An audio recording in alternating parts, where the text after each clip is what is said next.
बिहार पाई खोली देले पेड़ी। नीतीश को मनाइबाकू खास बजेट।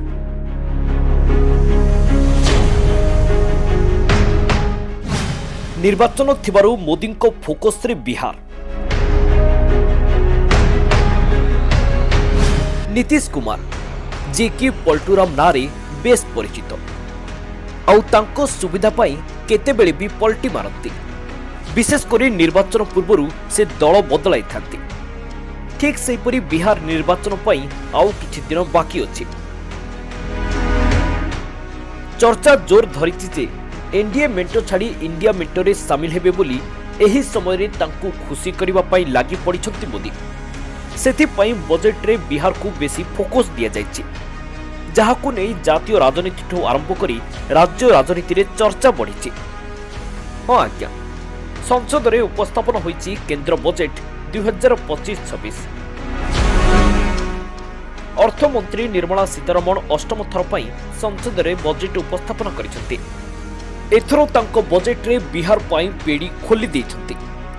राज्यर भविष्यत को दृष्टि रे रखी अनेक निष्पत्ति निया जायछि, जोंथिरे बिहार रे ग्रीनफील्ड विमानबंदरर सुविधा प्रदान करा जिबा सह पाटना आईआईटी रो सीट संख्या रे वृद्धि करा जिवो आउ सेठारे थिबा हॉस्टेल संख्या को मध्य वृद्धि करा जिवो। खाली सेतिक नुहे, पाटना आईआईटी रे एवं संरचना को गुरुत्व देबा सह बिहार रे हेबो मखाना बोर्ड हेबो बोली अर्थमंत्री कहिसंती। एथिरु जहा जना पडुछि आगो विधानसभा निर्वाचन थिबारु बिहार लागि घोषणा होईछि माळमाळ योजना। यह पूर्वर मध्यकालीन बजेट रे मोदी सरकार बिहार आउ आंध्र प्रदेश को बेसी फोकस करिथिले, जहाकु नै विवाद मध्य आरंभ होइथिला।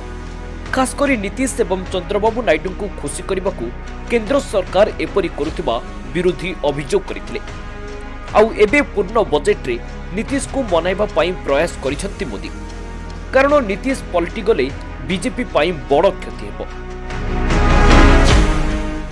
कारण बिहार रे पछुआ वर्गर लोकों को संगठित करी भोट बैंक हाथै थिले नीतीश। तांको नेतृत्व रे बिहार रे अनेक परिवर्तन होईछि।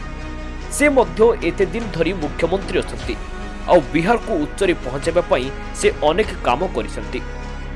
तेबे देखा जाऊ बजेट परे कोन निष्पत्ति नेउछंती नीतीश कुमार। ब्यूरो रिपोर्ट, दिनांक टीवी।